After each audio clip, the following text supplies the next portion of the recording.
to decide who takes home the Lamar Hunt Trophy as we're back underway in this AFC Championship. This will be fielded on the back line of the end zone.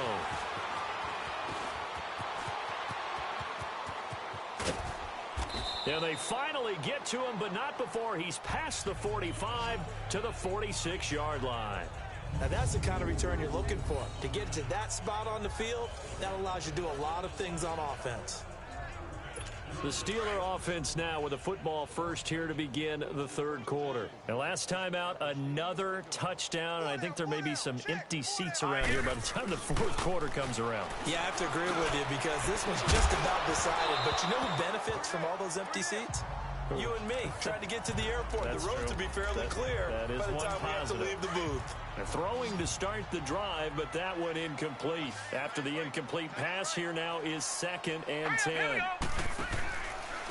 And they'll go ground game here with the tailback. And he is met at the line of scrimmage, and he goes down right there. Call it no gain on the run there, and now they'll be looking at a 3rd down. On that play, it was the defensive front that won the battle. They out-leveraged the offensive line, got into the backfield, and held them to no gain. Mayfield. Able to find Kirk complete. Now he's going to get this all the way down inside the 35. That'll put him at 66 receiving yards now for the game, and he's got a 1st down. So there on that play, offensively, they ran the crossing route. Defense was in zone coverage, so as a former DB, how tough is it to defend that? It's really difficult because your natural inclination is to chase the receiver and maybe leave your zone. So you have to have discipline in order to talk to your other coverage guys and let him know that that receiver's crossing from your zone to the next zone. He's coming your way. Make sure you have him. And then when the ball is actually thrown, secure the tackle. When they're moving on crossing routes, if you miss a tackle, it usually results in a big play.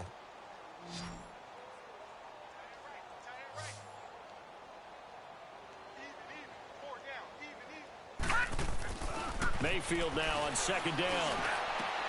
Got his man complete over the middle. It's Ward. And he's able to get it down to the 25-yard line. It's a pickup of 12, and that'll set up a 3rd down. One of the selling points of the in route is it gives the quarterback a really nice sight line to his receiver and almost on a direct shot able to throw the ball into the middle of the field and have a great chance of success as they did on that play. And he will have the 1st down at about the 21-yard line.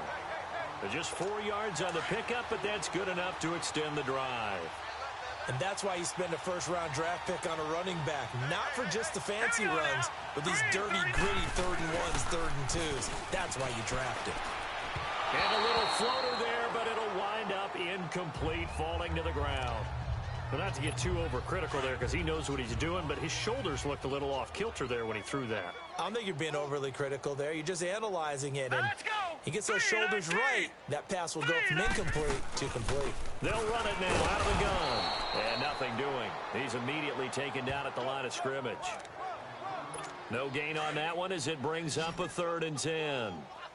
Doubling this guy has to be a priority before moving up to the next level because the big fella, he just ate that one alive, just stuffed it. In fact, before the game, he was talking to us, and he's like, hey, these pants make me look fat. And we said, nah, man, you're just a whole lot of guy. He is well over 300 pounds. He's a big man. They're able to convert on 3rd down, and that sets up a 1st and goal. Whatever the discussions were at halftime to try to slow down this offense, it has not worked to this point. Yeah, I have a vision right now of everything that was discussed at the half just being torn in shreds or being... And he's into the end zone. Touchdown, Steelers. A great play there. Saving his best for the playoffs with his 3rd touchdown of the game. And the Steelers offense, they continue to pour it on. Well, they've been part of the cream of the crop in the AFC all season. It's becoming more and more evident that they're going to get a shot to play for that Super Bowl title. The momentum has been building, and you mentioned how well they've played throughout the season. It's all come together for them, and they're really laser-focused on being that team to represent in the Super Bowl. They have been dominant in this one. Elliott now to kick this one away. This one fielded at the 5. And not a bad return here. He gets it out to the 25-yard line.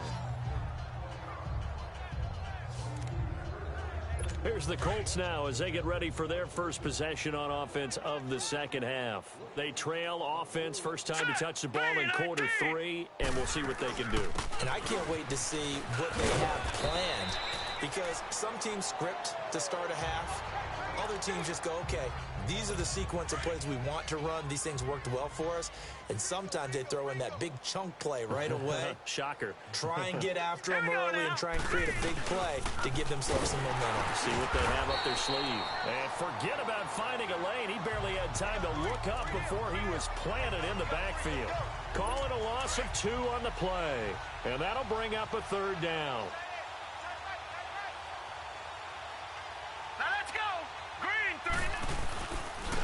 And they'll go with the ground attack here. And he'll be limited to a short gain up to about the 34-yard line. Just a 2-yard pickup, and that should necessitate a call for the punt team here on 4th down. He continues to struggle to find a crease to break off a big one and might need to just put that aside and just try and ram his way forward and get what he can. It's a 39-yard punt, 8 on the return, and the offense will take over with a new set of downs. A look at the running back, the man out of the backfield as he gears up to go again. He's had a touchdown for every quarter so far, 3 here in the 3rd, and probably hoping he's not done yet. And this is a situation where it's okay to be greedy. When you've already scored 3 times, you want 4, you want more than that, and guess what? That only helps your team. Yeah, so far 3, now in search of 4. And he'll give it here to his running back. And he'll get up near the 45. They'll spot it at the 44. That one good for 10 yards. And that'll bring up a 2nd and just about a few inches here. Yeah, another good run there. He's been such a big part of their success here this afternoon. And that last carry, it puts him over 100 yards now. And this is a blowout so far as we get set for the 4th quarter. A very one-sided affair. Here we go now. And now Mayfield on the bootleg.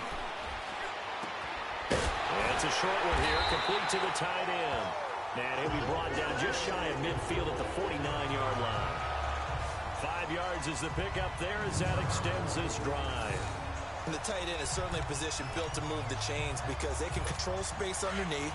If they've got good hands, then, of course, they're a dynamic target. But one other thing is they're right in the sight lines of a quarterback on just about every play. And that makes it easier for the quarterback to pick him out and deliver. And for one of the few times here today, this run's not going to go anywhere. Officially no gain on the play, and it's 2nd down. Early down stuffs will put this offense in a precarious position. We know that securing the point of attack, especially against the big-bodied guys in the middle of this D, has got to be priority 1. To throw, Mayfield, and he almost intercepted it. They haven't picked a ball off yet. That probably should have been their first. And it's 3rd down now. And the Steelers on 3rd down. Can't be any better than a perfect 6 for 6. This is 3rd and 10. Hurry up, here we go. From the midfield stripe, they'll look to throw. And incomplete. The contact made the ball roam free and brings up 4th down. You hear the calls for a penalty, but I just don't think so. I think in this situation, the defender was making sure his guy couldn't hold on to the football. So I don't see anything that warranted a flag. No, I'm with you. There was contact, but I'm happy they kept that flag in the back pocket. The Colts offensive unit ready to see what they can do here. These guys had to punt their last possession, and that's become too familiar of a refrain. Too many of these drives just wound up going nowhere. Well, you know how in baseball, when the pitcher gets a base hit and he's on base, they bring his jacket out to him to keep him warm? A lot of times the punter goes to the sideline, puts on sweatpants or a wrap over his leg to keep it warm. He might need a massage from the trainer right now from all the work he's getting. They'll come up 2nd and 6 now from the 24.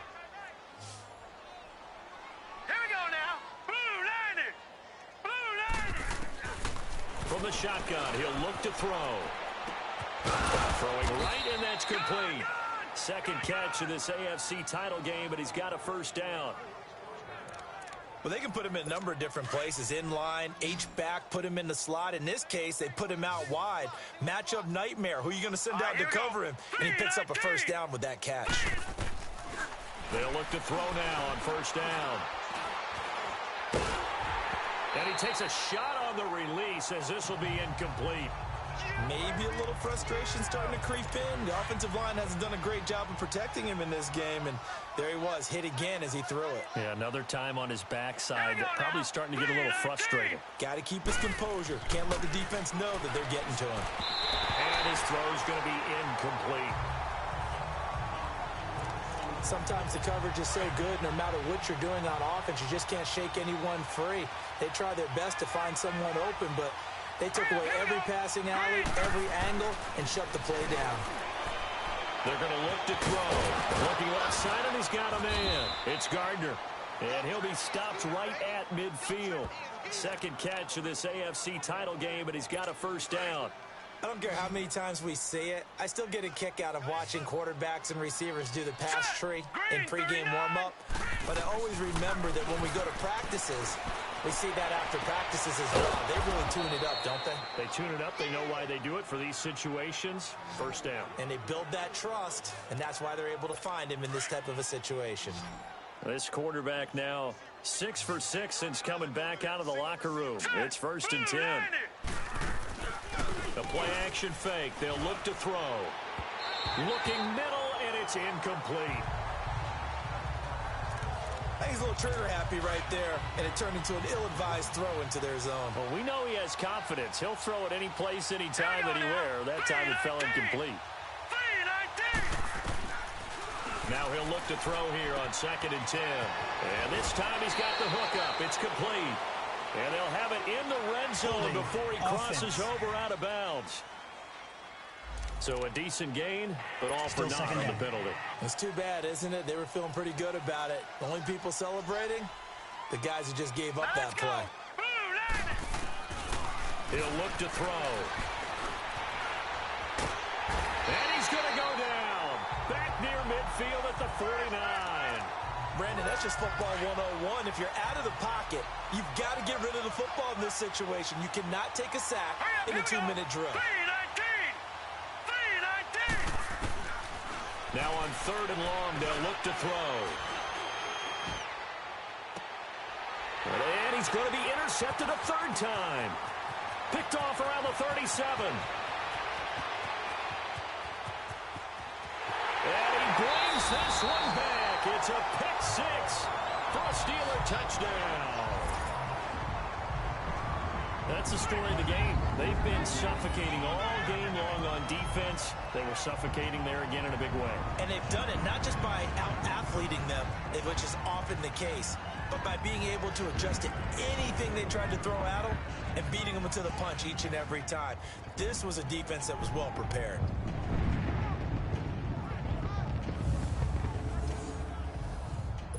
Elliott on for the extra point.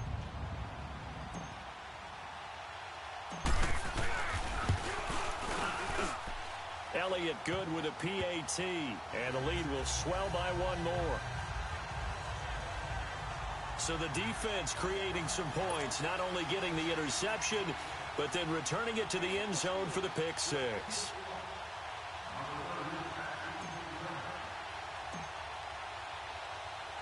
So they throw the pick 6. They'll get another shot at it now as this one's in the air. And that'll carry over the back line of the end zone for a touchback. And now Indianapolis set to take the field. They are just obviously getting shellacked here in this one, Charles. What's the message if you're a coach for this final drive in a lopsided game like this? For a lot of coaches, be honest. Don't forget today. Don't forget what has happened out here. Yeah, use that as ammo going forward. Exactly. Take a great look at that scoreboard. Realize how poorly everything went for us today. Coaching, playing, the whole deal. And never forget it, because you're not going to want that feeling again. No, you don't want that feeling again. And who knows? You may meet up with this team again. Now the first play of the drive there is incomplete. He started out having some troubles back in the first half connecting with his receivers. Really hasn't gotten a whole lot better. Yeah, he's at less than 50%, and you and I both know that just won't do. So I would think about spreading things out, putting it on the receivers, make them win those one-on-one battles on the perimeter, and find their way open. One thing I think that's safe to say defensively, the tackling's been really good. And because of that, it's been very, very hard for them to move the ball because you're not getting the benefits of run after catch. You tackle them almost on the spot. That means you have to run extra plays, harder to move it. Good yardage there for the Colts, 18 and a first down. So on that play, defense was in the zone. They ran a crossing route offensively, but the defense there, you got to be good with communication, don't you? You certainly do, and it's not something that is really evident when you watch it on the screen. But everyone's talking, communicating, pointing, and it keeps you from chasing receivers because you have a specific zone you have to cover. When a receiver's in your zone and he crosses to another one, you got to let your guy know. They got a completion there, but I like the discipline they showed to stay in their proper areas and then make the tackle. They'll drop to throw. And he finds a man on a crossing route. And the stop here will come at the 38-yard line. And they just keep marching right along. First down on a pickup of 8 there. Looking to throw. Firing quickly here, and that's complete. Now the Steelers put a stop to the action with a timeout defensively. It's just their first. They've got 2 more to use here in the final stages. Here we go now. Green, 39. Green. They'll set up a throw. And the Steeler pressure too much here. He's going to go down. And one of the whistles for a timeout. So they'll stop the clock here in a game that's been decided in the closing seconds. Hurry up, here we go. Blue 90. Blue 90. They'll set up to throw. He's going to let it fly. And this is incomplete with a clock showing just 3 seconds left. This defense is continuing to contest every deep ball that is thrown downfield. And, look, it doesn't matter whether you're playing man or zone. Eventually, that becomes man on man, and you've got to trust yourself and go up at that moment of truth and make a play on the football. This was the goal before they started the season, to play in a Super Bowl, and that's exactly what they're going to do. And this is why songs are written about teams. Okay, you go back, some teams wrote them earlier in the season about their goal of getting to the Super Bowl. This one, they're going to be able to break it out now because their goal was to get there, and they achieved it. How about that? That's pretty fantastic. And that'll close the books on the conference championship. For Charles Davis, myself, Brandon Gaudin, and our entire crew, we'll talk to you in 2 weeks from the Super Bowl.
Well, looks like next week we're going to be going up against the one and only Patrick Youngblood. For anyone, sorry, I'm sick right now, wondering who Patrick Youngblood is? Ex-Steeler, who I traded to the Redskins, who I probably shouldn't have, but I traded him to the Redskins in exchange for picks in order to keep bringing up Hunter DeCiso. I'm betting Hunter DeCiso will be better in the long term. Sean McKinney's back, excellent. But yeah, and turn things around there very quickly, and now, well, very quickly they're now part of the Super Bowl roster, and I'm shocked Simonet beat him out for that final for QB3 in Pro Bowl. That's a robbery.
you can tell where the best aren't exactly being treated as the best in some areas because there are just so many good Steelers. Because if you all remember, the top 8 O linemen in the AFC were all Steelers, yet not all of them are part of the Pro Bowl roster. Why? Because Steelers also have excellent defensive pieces.